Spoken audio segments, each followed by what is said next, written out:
नौजवानों को आज प्राप्त हो रहे नियुक्ति पत्र वितरण के आज के इस कार्यक्रम में प्रदेश सरकार में मेरे मंत्रिमंडल के वरिष्ठ सहयोगी जल शक्ति मंत्री श्री स्वतंत्र देव सिंह जी, प्रदेश के ऊर्जा एवं नगर विकास मंत्री श्री ए.के. शर्मा जी, प्रदेश के आयुष मंत्री श्री दयाशंकर मिश्र दयालु जी, प्रदेश के चिकित्सा शिक्षा एवं स्वास्थ्य मंत्री श्री मयंकेश्वर शरण सिंह जी, प्रदेश के जल शक्ति राज्य मंत्री श्री दिनेश खटीक जी, जल शक्ति राज्य मंत्री श्री रामकेश निषाद जी, अपर मुख्य सचिव ऊर्जा श्री महेश कुमार गुप्ता जी, अपर मुख्य सचिव नियुक्ति एवं कार्मिक डॉक्टर देवेश चतुर्वेदी जी, प्रदेश के हमारे सभी वरिष्ठ प्रशासनिक अधिकारीगण, नवचयनित प्रदेश के हमारे सभी युवा साथियों, आज मुझे प्रसन्नता है कि मिशन रोजगार के अंतर्गत प्रदेश के 1800 युवा प्रतिभाओं को प्रदेश के अलग अलग विभागों में सिंचाई एवं जल संसाधन विभाग में, आवास विकास परिषद में, आयुष विभाग में, चिकित्सा स्वास्थ्य विभाग में, सचिवालय प्रशासन विभाग में, प्रशासनिक सुधार विभाग में, उत्तर प्रदेश पावर कॉरपोरेशन में, गृह विभाग में उन्हें आज नियुक्ति पत्र वितरण का एक कार्यक्रम यहां पे संपन्न हो रहा है। मैं प्रदेश के इन सभी अलग अलग विभागों के लिए चयनित युवा प्रतिभाओं को प्रदेश की सेवा में आने के लिए हृदय से स्वागत करता हूं और उनके परिवारजनों को और उन्हें हृदय से बधाई देता हूं।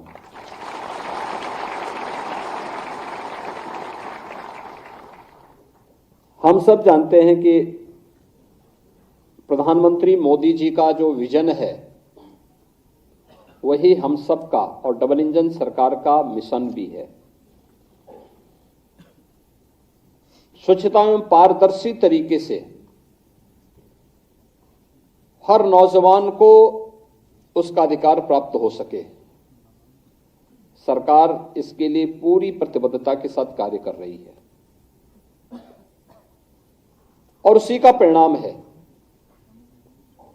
कि पिछले 7 वर्ष के अंदर 6 लाख से अधिक युवाओं को हम लोगों ने अब तक प्रदेश के शासकीय विभागों में नौकरियां प्रदान कर दी हैं।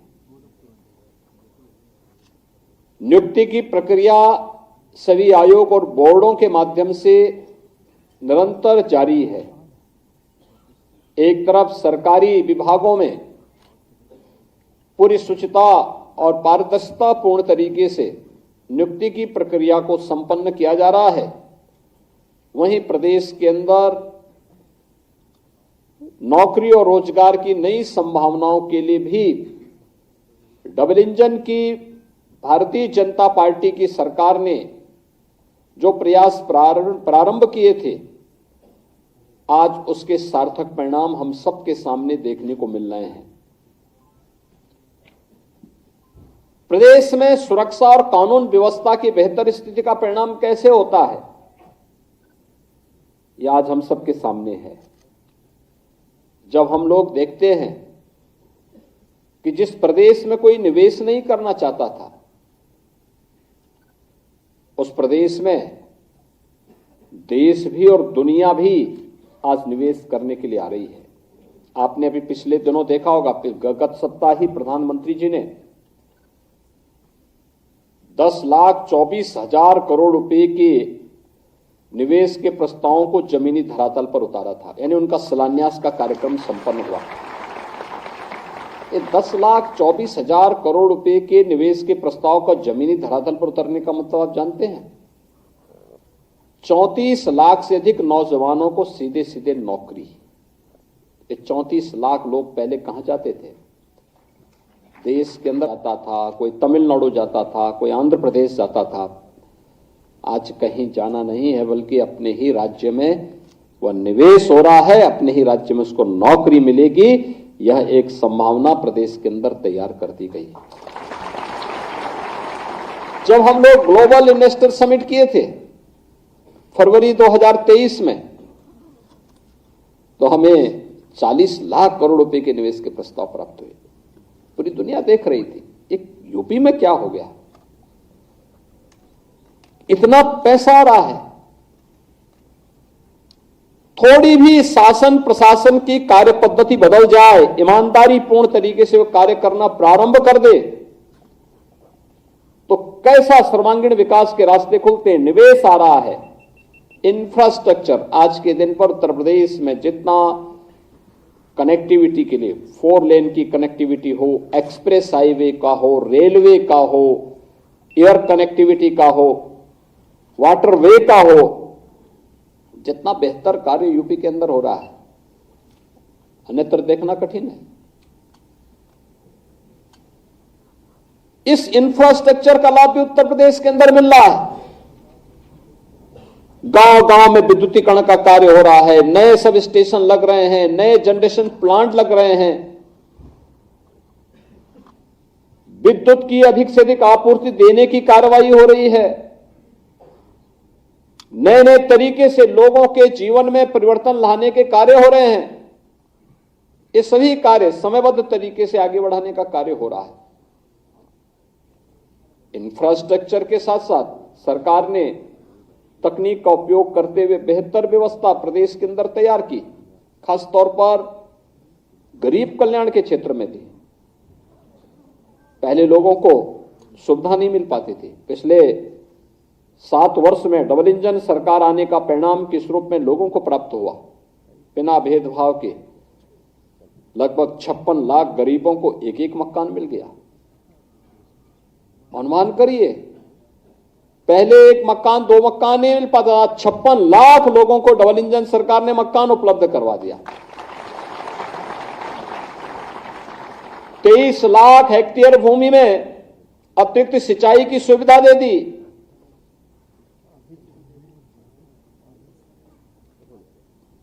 1,21,000 गांव, जहां पे आजादी के बाद क्या, आजादी के पहले, आजादी के बाद कभी बिजली नहीं पहुंची थी, उन गांव में बिजली पहुंचा दी और 1,58,00,000 परिवारों को बिजली के फ्री के कनेक्शन भी उपलब्ध करवा दिए गए।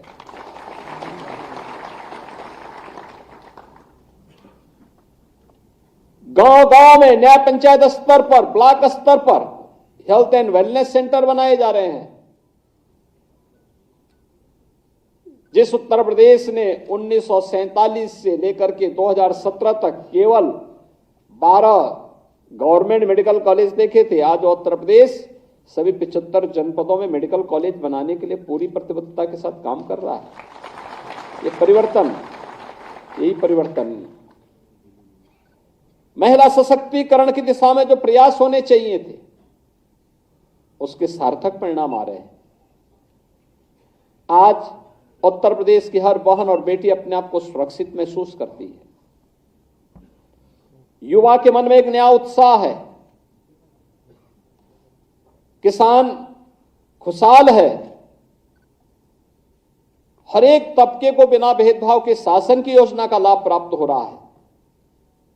और उन्हीं स्थितियों में उसी शुचितापूर्ण तरीके से नियुक्ति की प्रक्रिया को आगे बढ़ाने के साथ साथ सरकार पूरी प्रतिबद्धता के साथ कार्य कर रही है।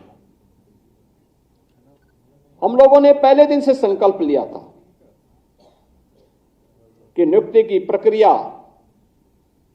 अगर ईमानदारी पूर्वक आगे नहीं बढ़ पा रही तो ये युवाओं के साथ खिलवाड़ है और अपनी प्रतिभा को पलायन करने के लिए मजबूर करता है। ये एक राष्ट्रीय पाप है अगर युवा के साथ अन्याय होता है तो। और जो भी पहले दिन से हम लोगों ने तय किया है कि युवाओं के जीवन और उनके भविष्य के साथ जो खिलवाड़ करेगा, हम लोग भी जीरो टॉलरेंस की नीति को अपना करके उन तत्वों से उतनी ही सख्ती और कठोरतम तरीके से निपटने का काम करेंगे जो हमारे युवाओं की भविष्य के साथ खिलवाड़ करने का दुस्साहस करेगा।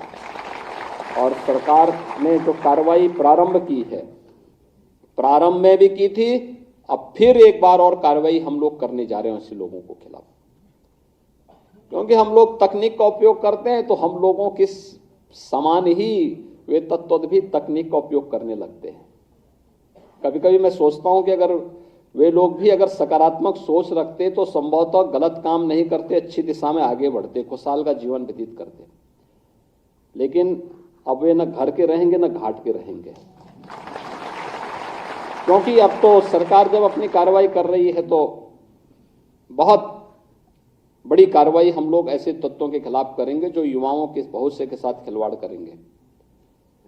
और कार्रवाई भी ऐसी होगी, क्योंकि हम लोग जब कार्रवाई करते हैं तो उसको एक ऐसा प्रस्तुत करते हैं वो नजीर बन जाए, नजीर बनवाएंगे, दोषों को के सामने एक उदाहरण प्रस्तुत करवाएंगे। आज मुझे प्रसन्नता है कि सचिवालय जो प्रशासनिक सुधार विभाग के निरीक्षक में 9 लोगों को, आयुष विभाग में आयुर्वेद के हमारे चिकित्सा अधिकारी के रूप में 360 चिकित्सकों को, सिंचाई एवं जल संसाधन विभाग में अवर अभियंता के 234 अभियंताओं को, आवास विकास परिषद में अवर अभियंता के 123 अभ्यर्थियों को, डेंटल चिकित्सक के रूप में 141 चिकित्सा और स्वास्थ्य विभाग में, गृह विभाग में 42 अभियोजन सहायक अभियोजन अधिकारी और उत्तर प्रदेश पावर कारपोरेशन में टेक्नीशियन इलेक्ट्रिकल के रूप में 852 पदों पर चयन की जो प्रक्रिया संपन्न हुई है, उन्हें ये नियुक्ति पत्र आज यहां पे वितरित हो रहे हैं। यह आपके जीवन में एक उदाहरण है। आपने देखा होगा फॉर्म भरने से लेकर के परीक्षा की पूरी प्रणाली तक और नियुक्ति पत्र प्राप्त होने के उपरांत अब आपको नियुक्ति पत्र वितरण के साथ आप जब अपने तैनाती वाले स्थल पर जाएंगे, कहीं भी आपको सिफारिश की नौबत नहीं आई होगी। और सरकार की मंशा भी है कि कहीं भी कोई सिफारिश की आवश्यकता न पड़े, व्यक्ति कार्य करे, ईमानदारी पूर्वक अपनी जिम्मेदारियों का निर्वहन करे और फिर रिजल्ट पर फोकस करे। शासन की जो मंशा है वह प्रदेश और देश का विकास है। शासन की मंशा है गरीबों के प्रति हम जितने संवेदनशील हों उतनी ही जवाबदेही और जिम्मेदारी के साथ हम अपने कर्तव्यों के साथ का निर्वहन करते हुए राज्य को प्रधानमंत्री जी के संकल्पों के अनुरूप विकसित भारत की परिकल्पना को साकार करने के लिए एक विकसित उत्तर प्रदेश बनाने की दिशा में हम सबको प्रयास करना होगा। और यही सरकार आपसे अपेक्षा रखती है कि जब बिना भेदभाव के नियुक्ति आपको प्राप्त हो रही है, बिना किसी सिफारिश के आपको इस सारी प्रक्रिया के साथ गुजरते हुए आज नियुक्ति पत्र प्राप्त हो रहा है, तो इसी लगन और ईमानदारी के साथ आप भी परिणाम देकर के राज्य के विकास में सहभागी बने। विकसित भारत की परिकल्पना को साकार करने के लिए विकसित उत्तर प्रदेश बनाना पड़ेगा। और विकसित उत्तर प्रदेश केवल शासन में बैठे हुए लोग नहीं तैयार करेंगे, हर व्यक्ति को अपने अपने नागरिक कर्तव्यों के साथ जुड़ना पड़ेगा। हर व्यक्ति अपने कर्तव्यों के साथ जब जुड़ेगा उसके परिणाम भी हम सबके सामने उसी रूप में आएंगे। और यह हम सबको ध्यान में रखकर काम करना होगा। आप ईमानदारी के साथ समय पे अपने कार्यालय जाना, पूरे समय तक वहां रह करके जिम्मेदारियों का निर्वहन करना, फाइल कोई डंप नहीं पड़ी रहनी चाहिए। अगर आप प्रतिदिन के कार्य को समय पूर्व उसको वहां पे संपन्न करके आगे बढ़ेंगे तो आपके पास जानकारी, विभागीय जानकारी भी होगी, आपका उससे विभागीय जानकारी से नॉलेज भी होगा, अलग अलग क्षेत्र में जाने के बारे में वहां की जानकारियां भी मिलेंगी और साथ साथ अपने कार्य से संतुष्टि भी होगी। अक्सर होता है जब व्यक्ति के पास कार्य लगातार ढेर जमता है और समय पे उसका निस्तारण नहीं कर पाता है, तो वही बाद में फिर उसको ये बना देता है कि साहब अब कैसे करूं, फिर वह धीरे धीरे करके ट्रैक से उतर जाता है और फिर वहीं से जिस एक व्यक्ति को अपने कैरियर में 30-35 वर्ष तक अपनी सेवाएं देनी है और एक बहुत अच्छे कैरियर के साथ जो व्यक्ति आगे बढ़ सकता है, और समय ही उस व्यक्ति को सर्विस से बाहर होना पड़ता है। सरकार की अनुशासनात्मक कार्रवाई का सामना करने के लिए उसको मजबूर होना पड़ता है, फिर नौकरी से हाथ धोना पड़ता है। आज आपको नियुक्ति पत्र प्राप्त हो रहा है, आप अपने माता पिता, अपने अभिभावकों और अपने परिवार के, अपने उन सभी मित्रों और शुभचिंतकों की भावनाओं के अनुरूप आज आप नियुक्ति पत्र प्राप्त कर रहे हैं। आपकी भी मिशन यही होना चाहिए कि अब मुझे नियुक्ति पत्र प्राप्त हो गया है, आपने एक पड़ाव पूरा किया। ये मंजिल नहीं है आपकी, ये तो एक पड़ाव पूरा किया, जीवन का एक पड़ाव। आपका लक्ष्य था कि मैं अच्छी पढ़ाई करने के बाद एक पद पर जाऊं, मुझे पैर रखने की एक जगह मिले और वहां पर अब आपको सर्वश्रेष्ठ प्रदर्शन करने के लिए अपने आप को तैयार करना हो। जितना अच्छा आप मेहनत कर सकते हैं, जितना परिश्रम कर सकते हैं, और ये पहले 10 वर्ष के अंदर आप याद करना, पहले 10 वर्ष के अंदर जितनी मेहनत आप कर पाएंगे उस विभाग की हर अच्छाई के बारे में, उसके प्रदर्शन के बारे में और उसके भविष्य के एक रोड मैप को भी प्रस्तुत करने का आपके पास एक खाका आपके सामने होगा। और जब भी इस विभाग में उच्चतम पदों की ओर आप जाएंगे तो आपको अपने बॉस के सामने या विभाग के सामने कभी भी आपको फिर अपने को कमजोर साबित करने की स्थिति नहीं आएगी। कमजोर नहीं पाएंगे आप अपने आप को, क्योंकि आप तो अपडेट हैं इन सब कार्यों की। और मुझे लगता है कि वह पहले दिन से आपको करना पड़ेगा, जवाबदेही के साथ, पूरी ईमानदारी पूर्वक अपने कर्तव्यों के निर्वहन के साथ आप आगे बढ़ेंगे। अलग अलग फील्ड से जुड़े हुए आप लोग हैं, कोई डॉक्टर है, कोई आयुष का डॉक्टर है, कोई अभियंता है, कोई टेक्नीशियन के रूप में काम कर रहा है, कोई किसी अन्य फील्ड में काम कर रहा है, किसी को सचिवालय प्रशासन में अपनी जिम्मेदारियों का निर्वहन करना है। अलग अलग दायित्व का निर्वहन करने के लिए आपको सभी को मिलकर के इस अभियान के साथ आगे बढ़ना ही पड़ेगा। और मुझे लगता है कि यह आपके जीवन में आत्मिक संतुष्टि का कारण भी बनेगा और आपको आगे बढ़ाने में एक निर्णायक भूमिका का निर्वहन भी करेगा। आज के इस अवसर पर मैं एक बार फिर से, जो पिछले हम लोगों ने अलग अलग समय में इस प्रकार के नियुक्ति पत्र के वितरण के कार्यक्रम किए, मुझे प्रसन्नता है कि हम लोगों ने यहाँ पे जल संसाधन विभाग के ही 1438 अभियंताओं को, नियुक्त जूनियर इंजीनियर को हम लोगों ने यहाँ पे उत्तर प्रदेश लोक सेवा के द्वारा चयनित थे, उनको भी नियुक्ति पत्र यहीं पे जारी किया।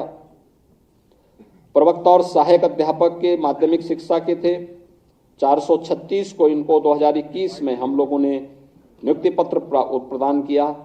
271 खंड शिक्षा अधिकारियों को भी हम लोगों ने यहाँ पर नियुक्ति पत्र जारी किए।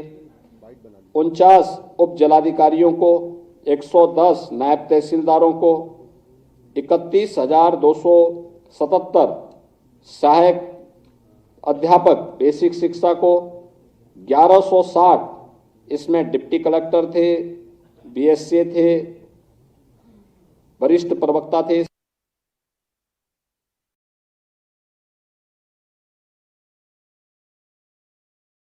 को 1160 इसमें डिप्टी कलेक्टर थे, बीएसए थे, वरिष्ठ प्रवक्ता थे, समीक्षाधिकारी थे, गन्ना पर्यवेक्षक थे, गन्ना विकास निरीक्षक थे। 267 नायब तहसीलदार और प्रवक्ता की भी नियुक्ति की प्रक्रिया संपन्न हुई। और इसी प्रकार से 22 में भी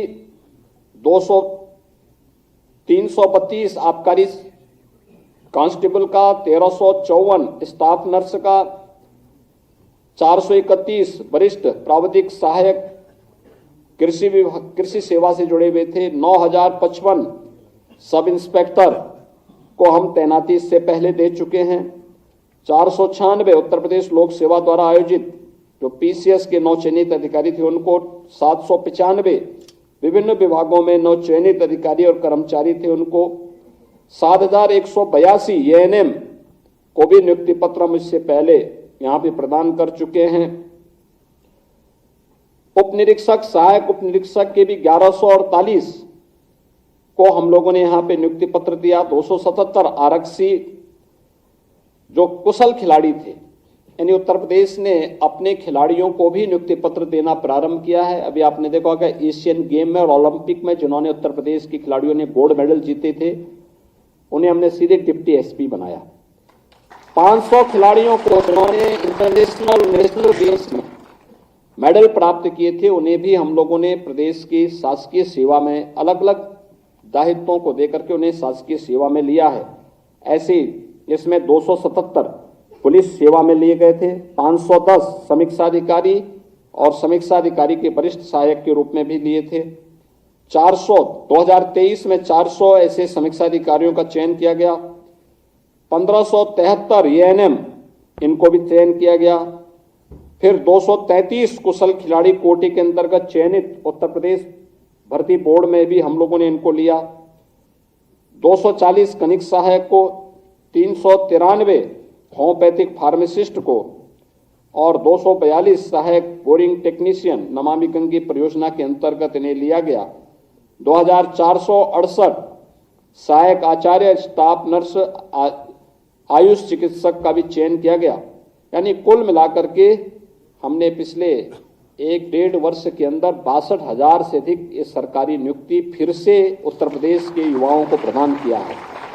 आज के इस अवसर पर जो 1800 अलग अलग विभागों से जुड़े हुए प्रदेश के हमारे युवा प्रतिभा हैं, जिन्हें आज नियुक्ति पत्र प्रदान किया जा रहा है, इन सब को मैं एक बार फिर से हृदय से बधाई देता हूं और विश्वास व्यक्त करता हूं कि आप सब बेहतर प्रदर्शन करके अपने आप को साबित करेंगे। आप सबके प्रति, आपके परिवारजनों के प्रति मेरी मंगलमय शुभकामना है। धन्यवाद। जय हिंद।